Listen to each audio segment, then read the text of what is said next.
Suot ko to. You could feel it on my way home, way home.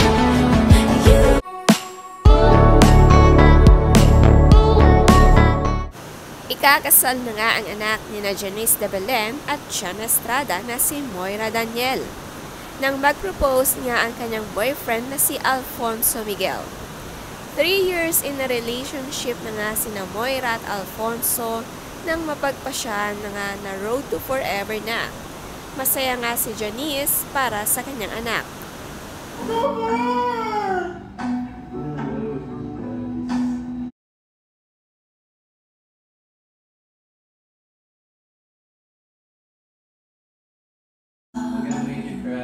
Oh my God! Kakonsyabang nga ni Alfonso ang kapatid ni Moira na si Kyla Estrada. Sila nga ang nag-ayos ng proposal dito sa kondo ni na Kyla at Moira. 32 years old na nga itong si Moira pero baby face pa rin, batang-bata pa rin ang looks. Siya nga ang mini-mini Janice de Belen. Gulat na gulat nga siya nang may ganito palang pasurpresa para sa kanya.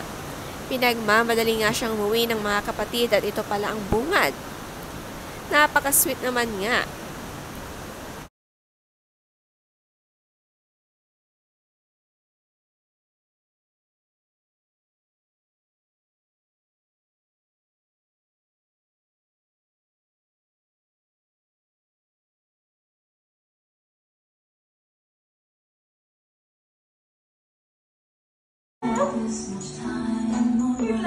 Oh my God! Oh my God!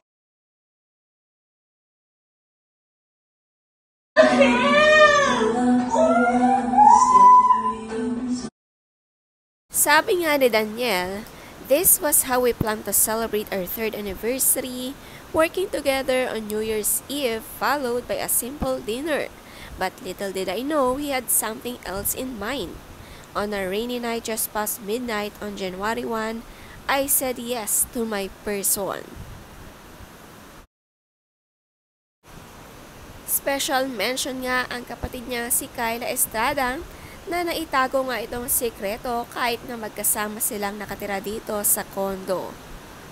Pinasalamatan rin niya ang kanyang kapatid na tumulong mag-set up dito sa kondo.